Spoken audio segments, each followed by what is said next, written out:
Hey, what's happening, people? Alrighty. Welcome back. Welcome back. I'm excited to be here. We're doing our after show episode 2. Got plenty of stuff to talk about. I wanted to start off and preface this by saying that I'm not going to be doing Lord of the Rings tonight because I have not watched the latest episode. I know, sin. It's been like, it's friggin' Monday and I haven't watched it. Came out Friday. I know. But we are still going to be talking about the entirety of Cobra Kai Season 5 at the end of this. So we're going to break the whole thing down. Now, of course, as always, spoiler warning for She-Hulk, Harley Quinn the Animated Series, and Cobra Kai Season 5. Because we're going into full spoiler details. If you guys have never seen this show in particular, we've only done one episode so far, but all we're doing is basically breaking down in full spoilery detail the latest episodes of new shows that are coming out currently. So we're going to be talking again She-Hulk, Harley Quinn the Animated Series, and Cobra Kai Season 5. We're also doing Lord of the Rings. I'll catch up on that one this coming Friday when we do our episode 3. And then also, Andor is just right around the corner, and as soon as Harley Quinn kind of zips out, Andor is going to be taking its place, I should say. So, there we go. Let's get into it, guys. Of course, at the end of the stream, or I should say at the E-Hulk. Alrighty, guys. Now, just 1 second. I gotta pull something up here. Okay, here we go. Okay, there we go.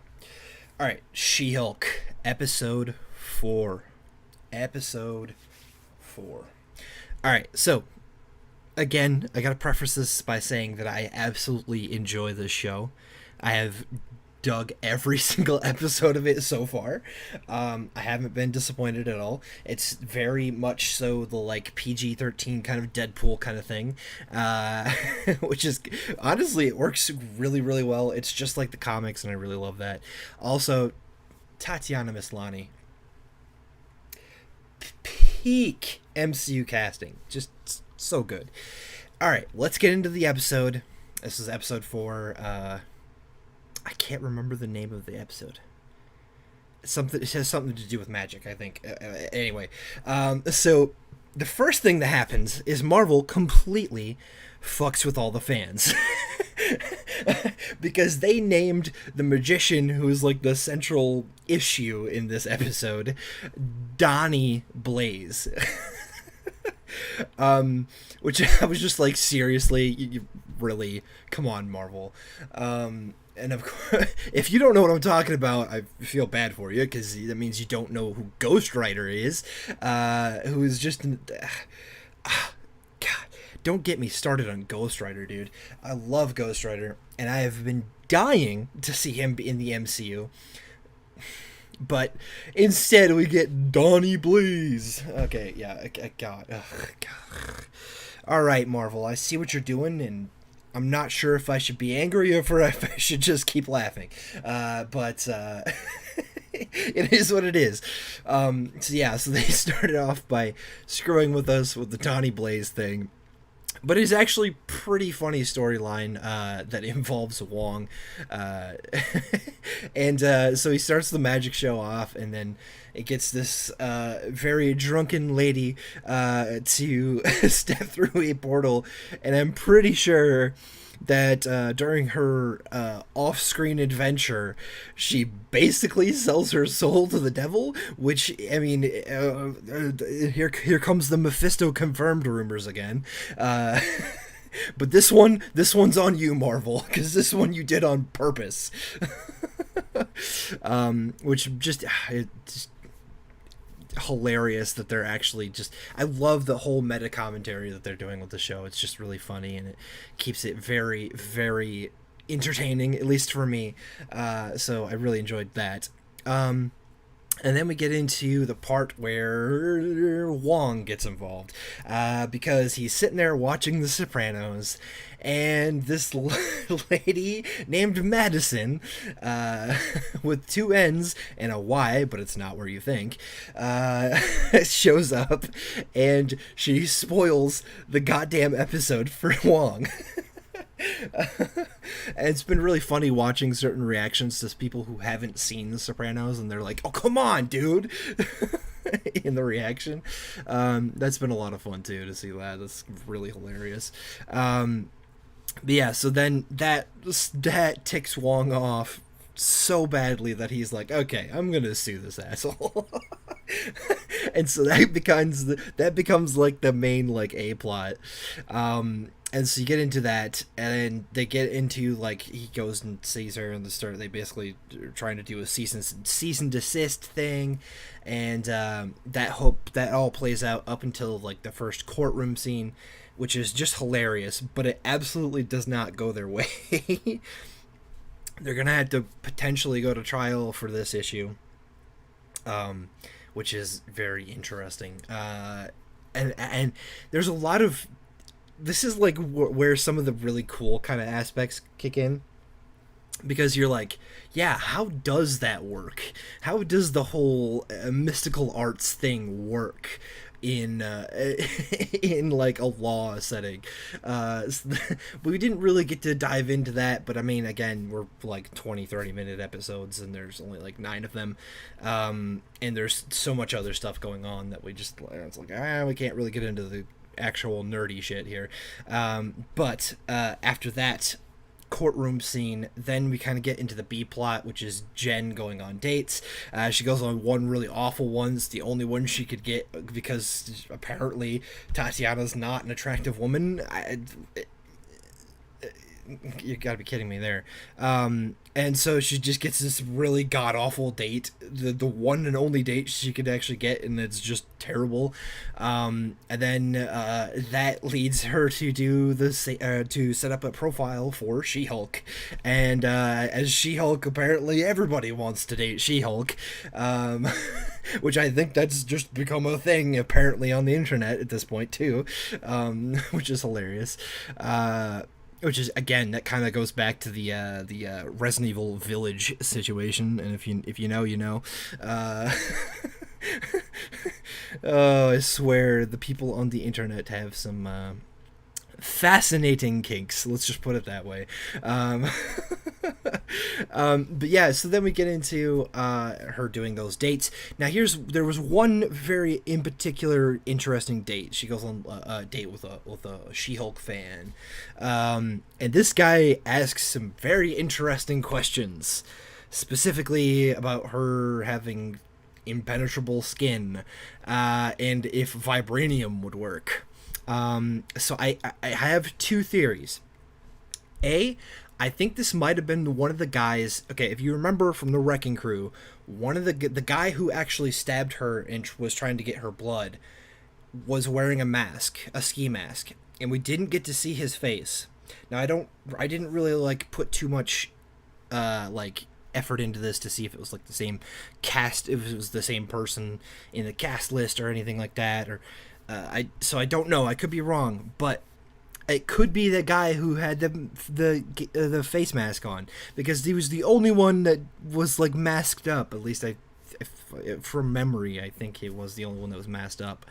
And he stayed masked up until he said, "Oh yeah, I couldn't pierce her skin." And then this guy comes. Like, I think you're probably seeing the connection that I'm trying to put together there, but I don't know. I could be wrong.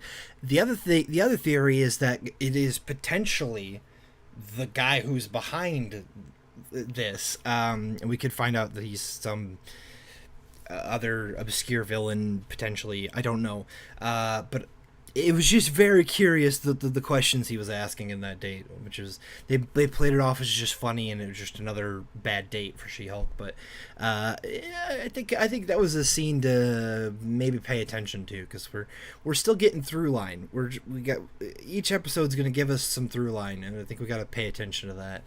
But then so then we go back to a little bit of the A plot when she finally gets to the end of the dating session, and she finds this guy that she's like that's playing up being a really great guy, and then that whole thing, and then they go back to her place, and then we go back to Donnie, and he freaking opens up a hell portal. And these like gremlin monsters start flying out, and then he has to go get Wong, and then Wong goes and gets her. They have this awesome little just hilarious action scene with her just like breaking the fourth wall and kind of like saying, oh crap, I was on a great date, blah blah blah. It's like, why does this have to happen?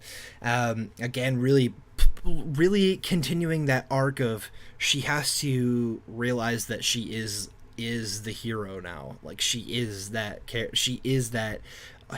Hulk character now, and whether she likes that or not. And that's really kind of the whole theme and kind of major plot line throughout the show.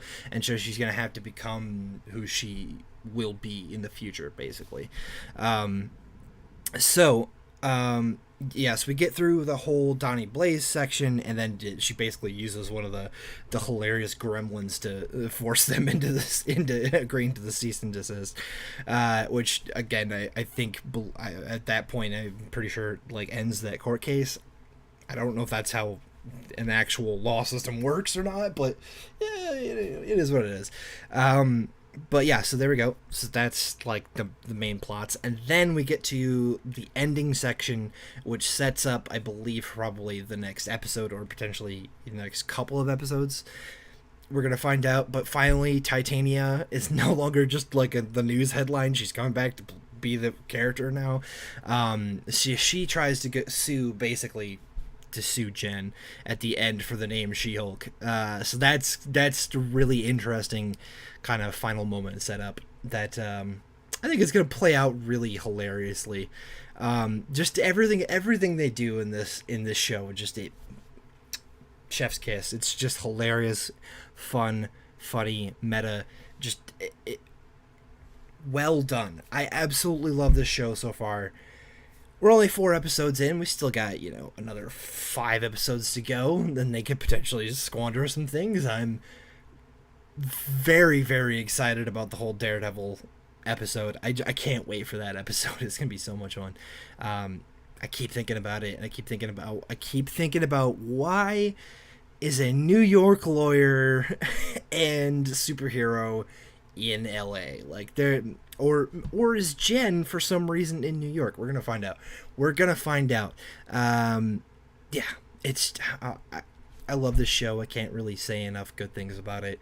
And you're also gonna notice that too. This entire episode, I'm talking about shows that I love. We're breaking things down, and so far, everything we're going to be talking about today, I am very happy about. And of course, I mean, that's one of the big draws of this channel, is that we really want to do positive pop culture stuff, because it's about having fun. It's about just just having fun conversations about the stuff we love as people, right? That's what this channel's about. That's what we're all doing here. And so you're going to notice I'm probably going to be sitting here gushing about how much I love these shows. So if for some reason you don't like that, I apologize. You can just watch something else, but that's how we're doing things today. So moving from She-Hulk into Harley Quinn, this is episode 9. So this is the climax at Jazzapajizza, I think that's the name of the episode, which is just hilarious. That whole thing. So starts off continuing straight on from the end of the last episode. Batman resurrects his parents as plant zombies. I saying that just sounds ridiculous. It's not a sentence that I ever believed I would ever say out loud, because that is fully ridiculous, but that is the exact reason this show is so goddamn good. So that happens. But there's a complication because Batman accidentally starts a zombie outbreak. So yeah, so that's the setup for the episode, and then we basically go into two again. This was kind of a shorter episode. Now that I like thinking back, to be fair, a lot of the episodes are fairly short, but this was like pretty straightforward, like everything in it. But I really believe it's setting up for a special finale, which we'll get to in a second. So basically, he starts the zombie apocalypse, or the start of one anyway, and then Ivy realizes she basically goes into the green, and then realizes she can control the zombies. So her plan changes on how to take over the world, and she's going to use the plant zombies, which is basically the plant zombies like throw up and turn everything into a plant abomination, basically. Which she's going to use that to do her whole world domination and taking back the world and making everything green. Classic Poison Ivy. And while that's happening, Batman's having this whole hilarious arc with his zombie parents, and it basically pulls him out of the action. And so the Bat family with Harley have to go and stop the zombies. And this is happening at the same time that Ivy is going into the green, so she hasn't gotten to the point where she realizes how she's going to change her plan and take over the world. So they're going off. They go off with the Bat family. So it's Batgirl and Nightwing and Harley, and those three are teamed up together to go fight all these zombies and try to keep them from taking over and doing too much damage, which kind of at a certain point becomes it's just like they can't quite do enough, which at that point, that's when Harley realizes that Ivy has now taken over the zombies, and you get into the whole main central conflict, which is Harley and Ivy. Harley still values human life because Harley's not actually that much of a bad guy, and then Poison Ivy just she doesn't care. What she cares about is the plant life, the green, and so you get that conflict where Harley cannot convince her to stop because what she's doing is basically killing everybody, and you get into that conflict, which now it's like after this entire season where they've been building up the relationship between the two of them, this is an intense moment, because then Harley's like, okay, the only way I can get through to Ivy is to basically sacrifice myself and become a plant zombie. And so she starts to become a plant zombie, and then she basically has to reverse all of the plant zombie life, or stop it basically, in order to save Harley. And so she does, but that stops and puts a big wrench into Poison Ivy's plans, and so that's kind of the setup, really, for the finale. So this whole episode was a climactic action sequence that sets up for the finale to kind of have the big emotional moments. So again, it wasn't super packed with a lot of big moments. There was plenty of great jokes. I can't remember all of them off the top of my head, so I'm not going to spit them all off here, but there's plenty of just hilarious jokes. I mean, the show is just full of them in general, but yeah, basically that's how that goes. Okay, I'm going to stop for 1 second because I need to catch my breath and get a drink in.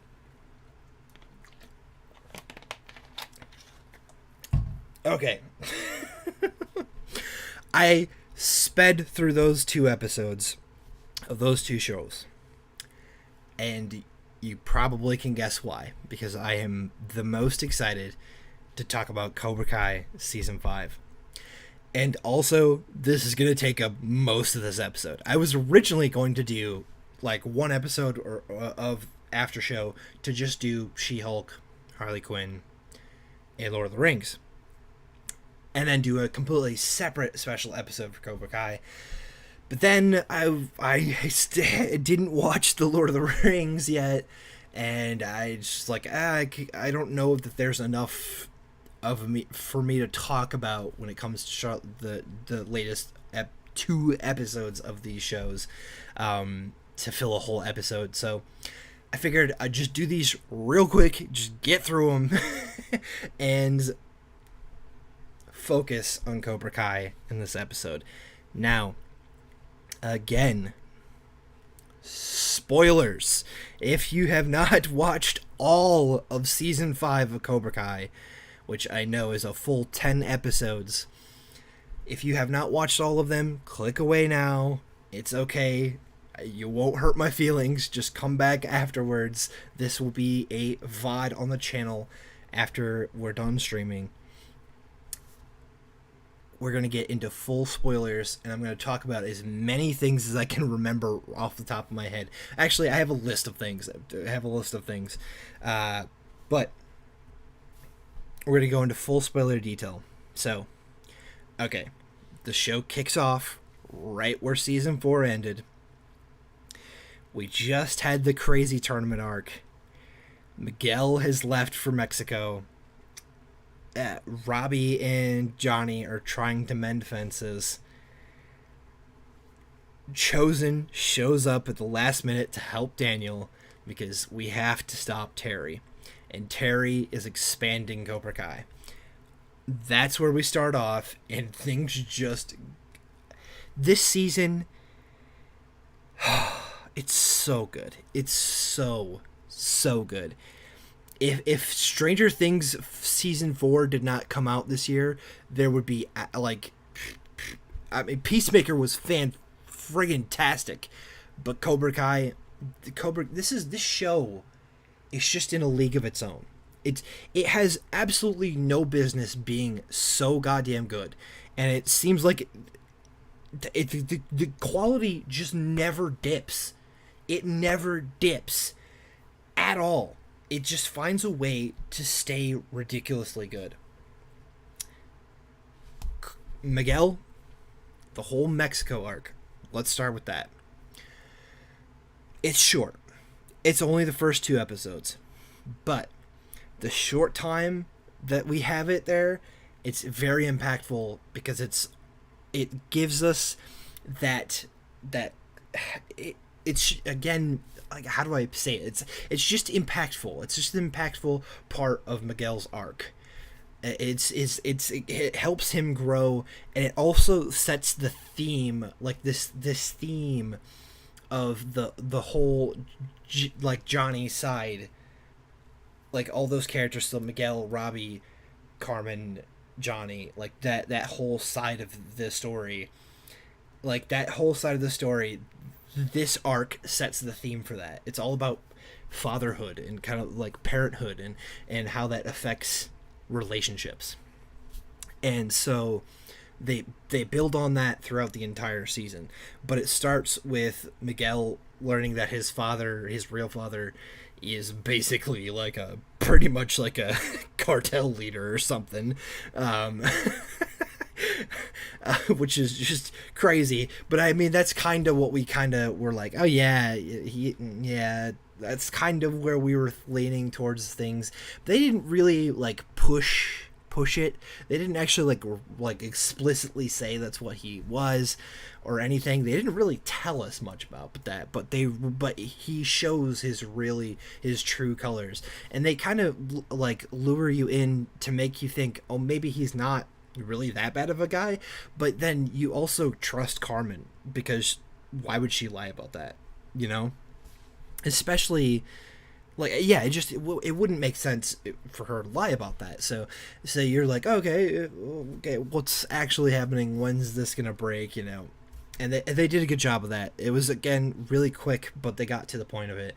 And this also gives Johnny and Robbie time to actually kind of start bonding and kind of start mending the fences.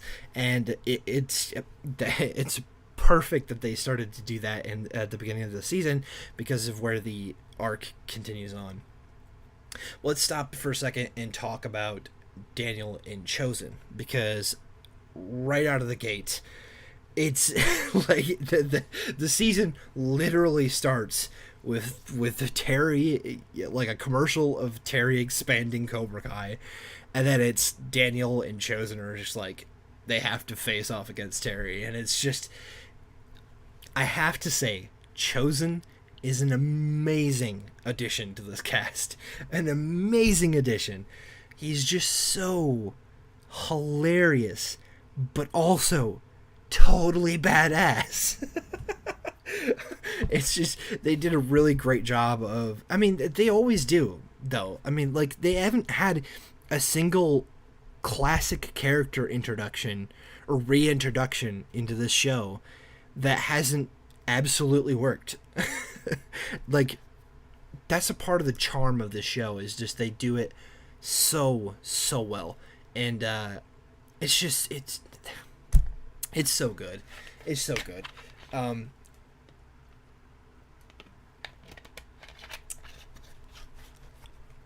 Speaking more about, like, that whole arc, so Chosen tries to infiltrate the Cobra Kai dojo and becomes like, and pretends to be a different basically like sensei, and immediately you get to see that like Terry is just an awesome goddamn villain. And he's like, there's like no like pulling him back in and getting him to be he's just pure from the jump, just he's full villain mode. And it's so good, because everybody says it, he is a master manipulator, and that's like, they play that role so well, and Thomas Ian Griffith really just like leans into the, like, he brings that presence of the villain to like every scene that he's in, and it's so good. And so yeah, Chosen tries to infiltrate, and you get to quickly see how smart Terry is as a villain, and it's so good, because he completely susses him out over one tiny mistake, and it's hilariously cool how they do that. It's so good. Anyway, after that, we get into like the third episode. The third episode, I knew from the third episode, I was like, I just started this, and I wasn't gonna binge all of it in one sitting. I got to the end of the third episode, and I was like, yeah, no, I'm finishing all of this tonight. I need to know what happens. I had to. It was so good. But yeah, so then we get to the third episode, which then we get a reintroduction of somebody that we 100% was like, yes, he's got to come back this season, right? So Mike Barnes returns finally.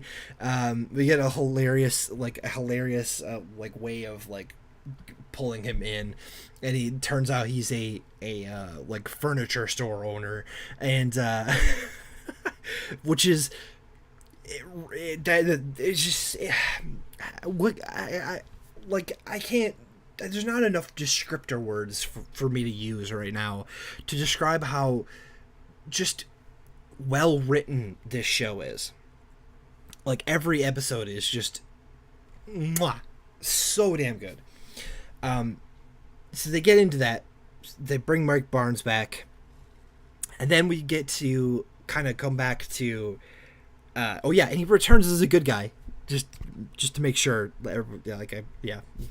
whatever. If you guys have, of course, you've seen it, so you know. But then in the same episode, we get the reveal that Johnny and Carmen are having a baby.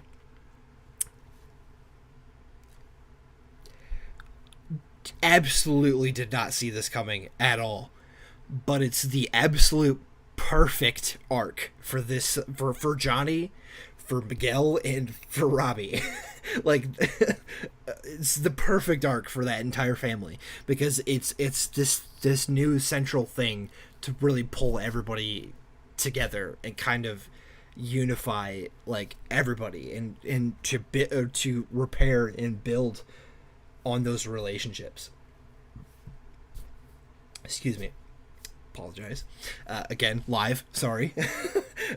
Still got to get used to doing all this live stuff. So, again, hey, let's take a second. Please like, comment, subscribe, guys. You know the drill. We're trying to grow. We're trying to do more stuff like this. I'm working on a new live show that's going to be different than anything we've kind of done on this channel yet. I'm not going to talk about it just yet because it might be coming this week, but it might not be. I don't want to say, oh, hey, this is coming, blah, blah, blah, and this is what it is. And then, like, for some reason, I can't do it because there are some other stuff I have to take care of this week. But there's a chance that a new live streamed show is coming this week. And if it does, there will be a video on the channel to announce it. So, anyway, please like, comment, subscribe. You guys know the drill. Description box below, you can check out all of the links to wherever you want to listen to our podcasts, and you can find our other new channels. We're building a new channel called Nerd Rage Reserve. When I launch that, which is hopefully this coming weekend, there's going to be like 6 or 7 videos on it from day one. Like day one, the second it launches, there's going to be a bunch of content on there already to just basically establish this new second channel. You can find those links on the Nerd Rage Network link tree, and then again the podcast links on the podcast link tree. Again, thank you guys. I know you guys are just coming in and watching. I appreciate all of you, and let's get back to Cobra Kai.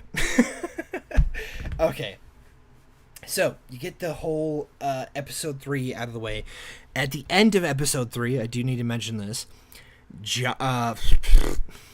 Terry, I don't know why I said Johnny. Terry burns down Mike Barnes' furniture store after Mike gives Daniel some information that could have helped him to take down Terry. But, of course, it doesn't pan out. Terry finds out about it, and he winds up burning Mike Barnes' furniture store to the ground. Holy shit, what a way to end the episode. Also, it really establishes him as an actual, like, ridiculous villain, which is just amazing. This whole season, they do some really crazy stuff, like, stuff with, like, the action sequences and stuff, and they really, like, play up the, like, good guy versus bad guy, like, aspect of this whole show, like, in really cool ways. I really liked it. But we'll get into that towards the end here, because we're gonna talk about that in a big way towards the end, because it's towards the end of the season. But anyway, so you get into, like, the middle of the show, and Miguel and Robbie are kind of still at each other's throats. They still don't like each other. They're still fighting with each other, and they're still, like, aggressive towards each other. And Johnny's trying to repair that, because obviously they're about to basically become brothers, like half stepbrothers, or, well, half brothers. I don't know how you classify that, but I mean, like, Johnny and Miguel's mom, Carmen, are having a baby, so they're becoming an actual family, whether they like it or not. So Johnny's just trying to repair that relationship, and okay, so there's also the Daniel and I forget his wife's name. I don't know why I'm blanking on that right now, but Daniel and his wife are kind of at odds with each other. She's kind of had enough of all the crazy, insane karate bullshit, and Daniel is just, like, full on, trying to stop Terry, like just like very blinded by it, and he's just getting too intense. And then like Johnny is like the one that was the one that kind of reels, Daniel back in, which is just insane. I loved that. But after that, he gives Johnny the idea, and Johnny has Miguel and I'm sorry, I'm losing names right now. Miguel and Robbie. Yeah, Johnny has them actually fight it out, like literally full on karate crazy fight. And you get to the point where they're like fighting, and they accidentally start going up the stairs. Johnny's freaking out. It's like, no, no, no, no, no, no, don't go up the stairs, don't go up the stairs. And basically, like, Miguel is like this close to almost knocking Robbie off the edge, and stops. And they finally talk it out. They finally share their points of views, and they finally understand each other. And then Johnny accidentally reveals that they're having a kid before they can sit down and have like a whole family conversation. And of course, that fully brings them together finally. So that rivalry finally ends, and that's something we're going to touch on here in a minute too. Is like a lot of these like rivalries and these long-standing feuds in the show kind of get resolved here, and I have some feelings about that, about why that might have been happening in this season. Well, it's long overdue, but also like we'll get into it towards the end here. But it's just important to note that, and to kind of note that there's a lot of resolve in this season, and it kind of has me nervous, and I'll explain why again towards the end here. But okay, so they find it out. Finally, the air's cleared between them. Now, there's one other arc that I almost forgot about, but we'll get into really quickly. Sam is having this, like, she needs to find this, like, she needs to go through this journey of self-discovery again, and to kind of, like, step back out of the world of karate and stuff. And so they kind of let her kind of pull back and breathe this season, and they give her more of a story towards the later half of the season. But that also kind of puts Miguel and her, pulls them apart again, which is annoying because they just got back together, literally the end of season 3 into season 4. That part, I will say, is kind of annoying because it's like, they're doing it too much. Just calm down. But thankfully that just like again that gets cleanly resolved in the finale. But so Sam kind of is reserved this season. She's pulled back. She's not really playing the big heavy main role, and she's more just trying to just find herself as a person, which is good because that, like, we kind of needed that a little bit, because she's just been like, her character throughout this whole show has just been confrontation after confrontation after confrontation, and this, and everybody's telling her what to do and who to be, and it's very obvious that she like needs to discover who she is on her own, and they really needed that for her character in the show. So they finally started to give her that, which is good. Okay, so also during this midsection, we also find out that Tori, which, by the way, at the end of last season, found out that she actually didn't win the tournament fairly because Terry paid off the judge. That there's a little confrontation with her and Terry at the beginning, and boom, that happens. Then, as that continues and goes on, she's kind of realizing that she doesn't feel like things are good in the Cobra Kai sphere. She kind of starts to become, again, they start to humanize her character more and more and make her a lot less of a villain. And in this season, you actually have full sympathy for her, and they do that really, really well. It's also kind of in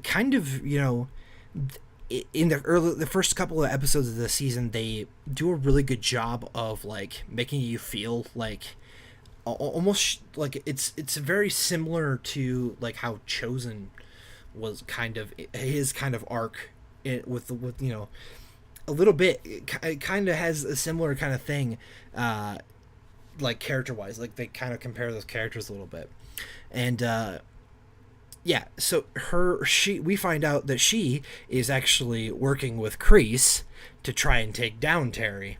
Because of course she had a relationship with Kreese that was a much stronger bond than one she had with Terry, because she barely knew Terry. So they kind of established that in like the 4th episode, I believe, if I'm correct. And so you get to that kind of like starts her, and it's important to note a lot of these because they all come forking back to like complete the season. So it's important to note that Tori is starting to like go against Cobra Kai and starting to really kind of come into her own as a more humanized character. And so, yeah, that story arc's going to come back in a minute, but just there to note that. Okay, so we find at the mid-season, Daniel gets into a fight with Terry. Like literally, like he actually gets into a fight with Terry, and Terry whoops his ass bad, which kind of breaks his confidence and makes him think that he just needs to quit. And so we kind of get all the characters to come back together, and they kind of unify through Daniel and help him kind of get back on track to kind of basically, continue forward with the whole thing. So at this point, like literally all of the kids and Johnny and Chosen and Amanda, everybody helps him kind of rebuild his confidence and remember what he's fighting for, basically. We get that big moment. That's the midpoint of the season.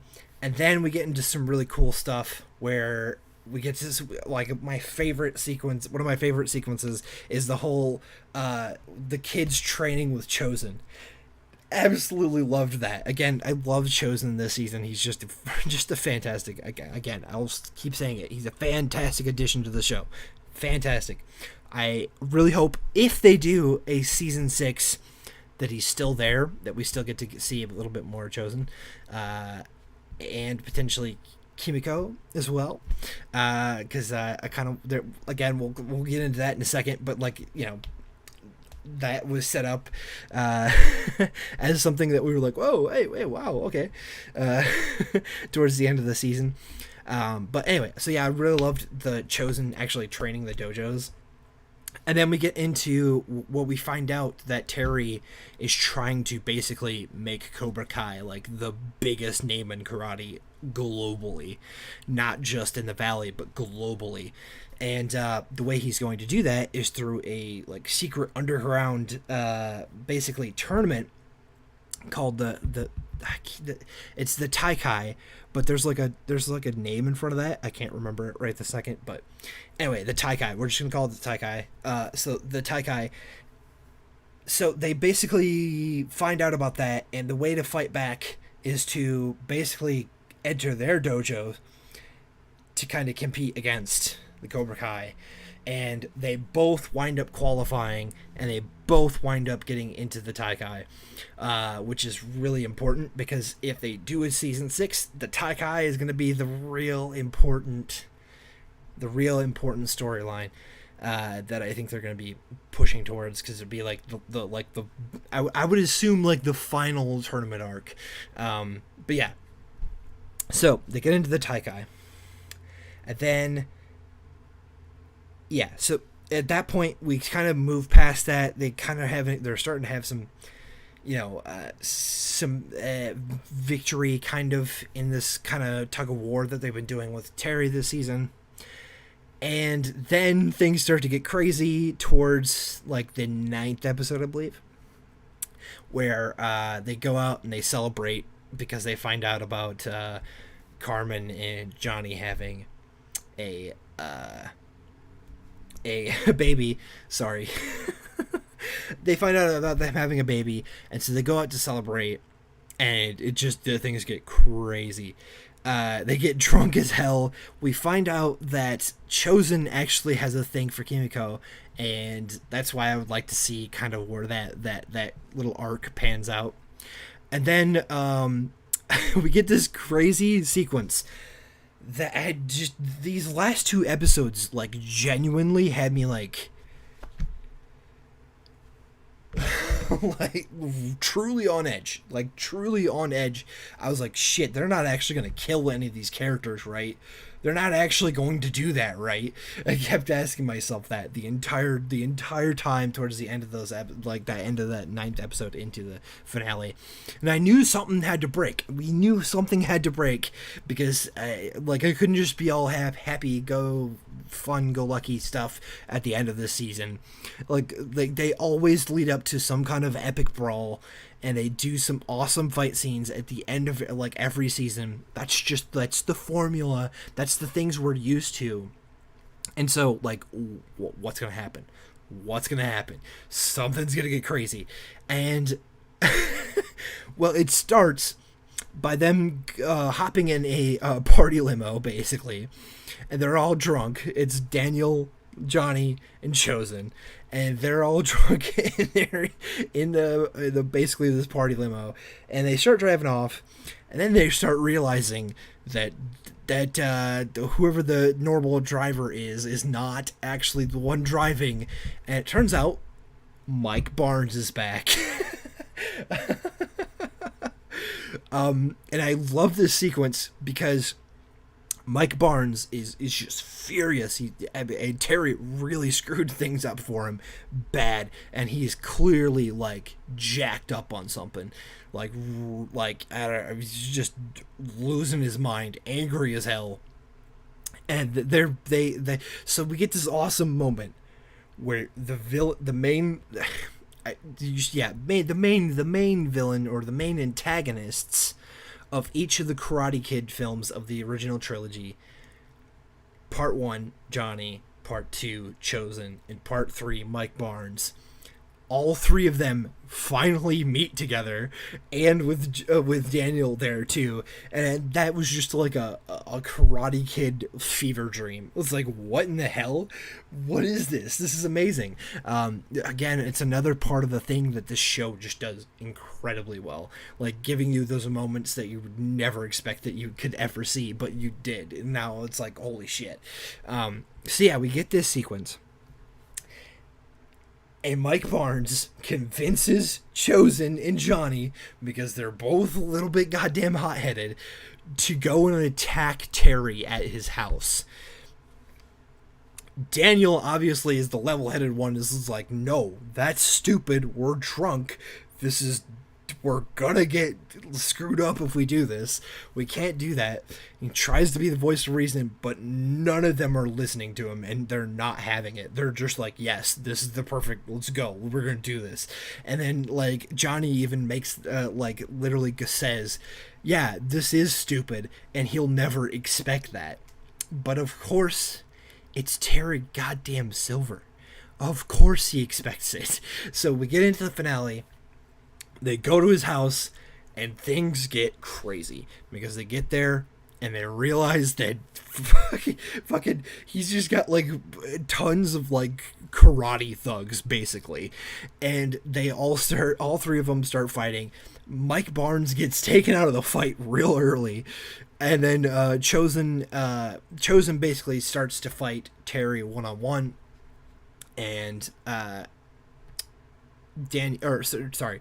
Johnny then starts to fight the other thugs, and Daniel is trying to is freaking out, still back on the road, basically in the middle of God knows where, and they're trying.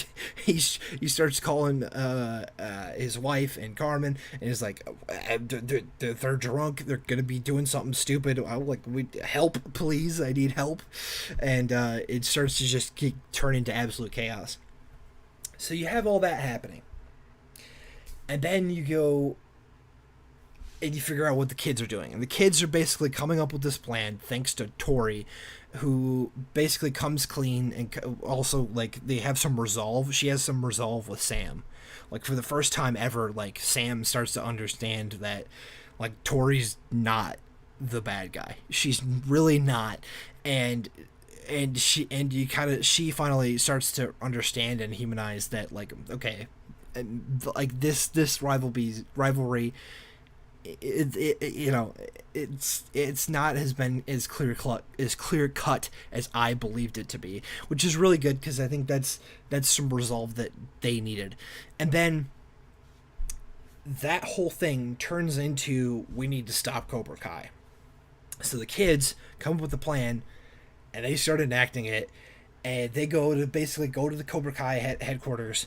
They're trying to steal footage to basically out Terry for what he did to Stingray, and they get into that whole crazy thing, and then they go and of course all of Cobra Kai shows up. All of the kids of Cobra Kai show up, and it's all of the kids so it's the two dojos, or I should say 3 dojos, but it's Eagle Fang, Miyagi-Do, and Cobra Kai all basically facing off, and it's just an epic brawl while they're trying to basically end the Cobra Kai. So now we're gonna hurry up and jump back to Chosen and Johnny, who both almost practically die. I was genuinely worried about both of those characters. Like, yikes. Like, I mean, they get into the an epic battle that was just insane. Literally, Terry uses a goddamn katana and like starts slicing up Chosen as they're battling, and it's just like, holy shit. And then it looks like Johnny's just getting, like, he's just like, there's too many people, and he's trying to fight too many people who are also skilled, and he's just getting his friggin' ass beat. And it's just like, holy shit. Like, and then all of a sudden he has that moment where he sees the ultrasound picture comes out, and he sees this, his unborn kid, and he just fucking loses it and goes off and whoops some ass. And thankfully, right at the end, he gets saved, because finally Mike Barnes gets, woken up from being knocked out, and he helps out to finish it off, which was just really cool, like, ending sequence there for that.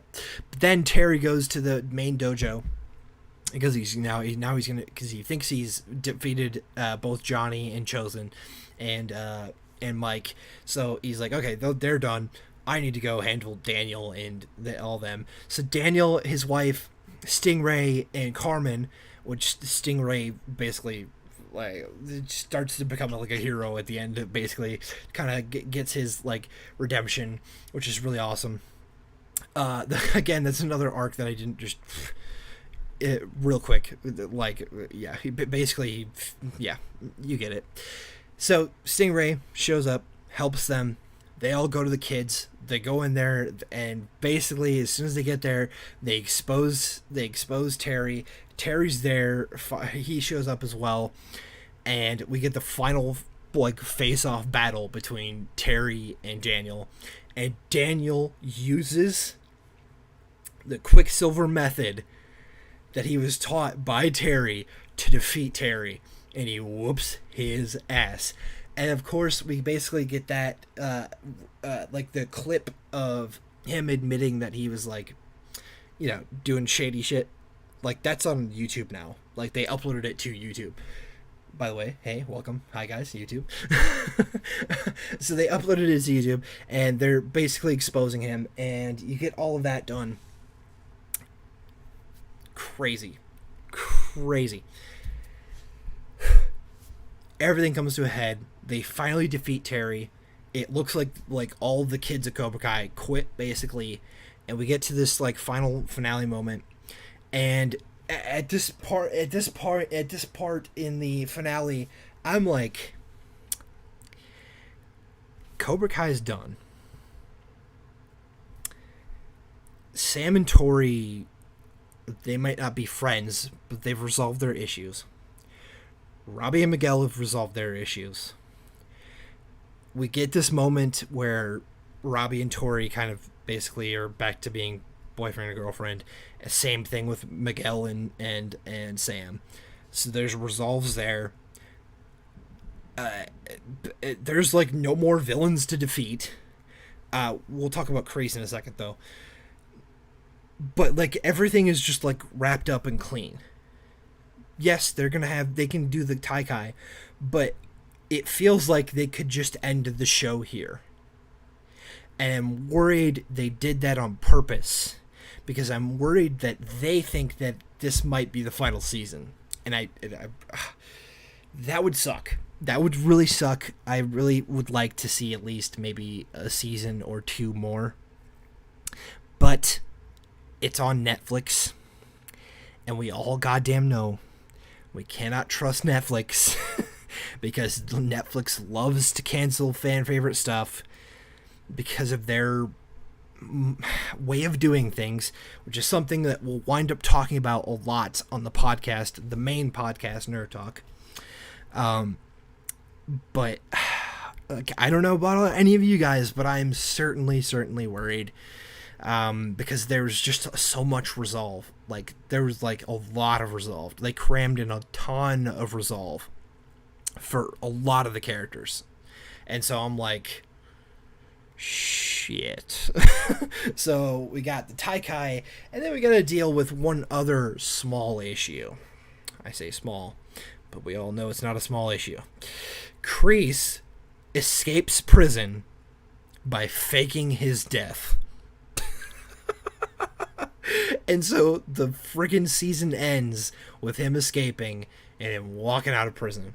And so Kreese is out in the wild, and we still have to deal with the Taikai. Cobra Kai was one of the... I mean, they entered in, so like, what's happening with Cobra Kai? So there's plenty of stuff that they can answer and they can continue to do forward. But if they ended it here, it would still end on plenty of resolve. Just saying I'm worried.